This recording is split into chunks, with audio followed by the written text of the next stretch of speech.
seconds. Every 2 seconds, Scott Hill.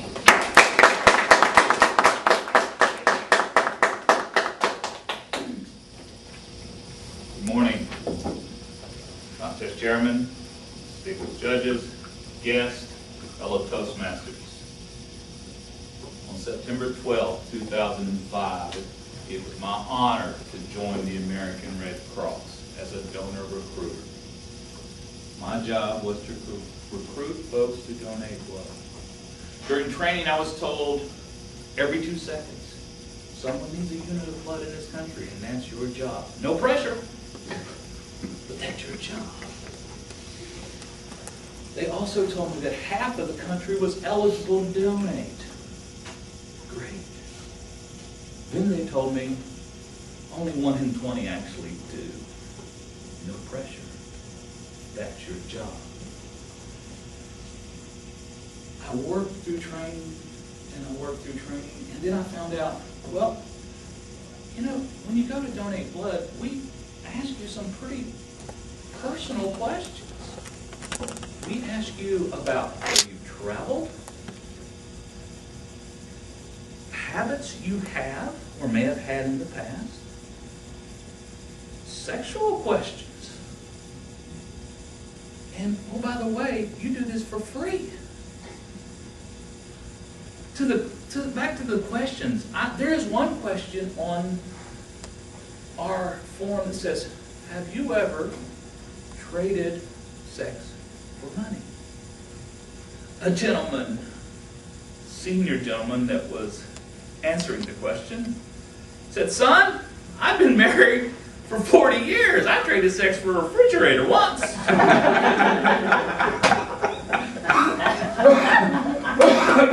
He told me it was a good one. It had an ice maker. But still.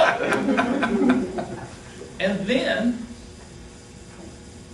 after someone gives up an hour of their time to help save someone they'll never meet, and we ask them all these questions, then we get to stick a 16-gauge needle into their vein.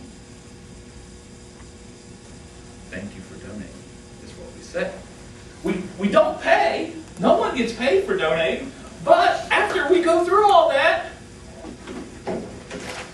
we give you cookies. And this is what you get. Tough job, isn't it? Well, the American Red Cross picked me, and I was honored. And I saw the difference. And some of my fellow recruiters had problems. But I had a secret in my heart and in my mind. I joined the Red Cross on October 21st, 1991. My dad was returning home on his Harley Davidson from the gym. A Chevy van hits him, turns him upside down, and the Harley Davidson, rides my father 100 feet down the blacktop. That slows him down, but not enough to keep him from going through a gravel parking lot. That gravel parking lot slowed him down, but not enough to keep him from going through the chain link fence. Well, that fence slowed him down, but not enough to keep him from going through the yard, past the sidewalk, and the telephone pole at the end of the yard where his head hit, breaking his helmet. That stopped him. They called me because I was his only son. I wasn't in medical form. We sold we owned pet shops. I sold guppies for a living. But they called me because he was going to die. This is the man that taught me how to ride a bicycle. This is the man who taught me how to throw a curveball. This is the same man that told me when I was having my first girl troubles when I was 14. He said, son, girls don't get any easier. Ever. And he was right. But they called me because he was going to die. As I got there, the ambulance was taken to Charleston Area Medical Center. I stood there, and in the fence was a patch of his jacket that when he went through, he left his leather jacket, a patch of it about that big. And it was swinging back and forth. Right then and there, I realized he was going to die that night. And I asked God for 20 minutes to thank him for all the stuff he's did.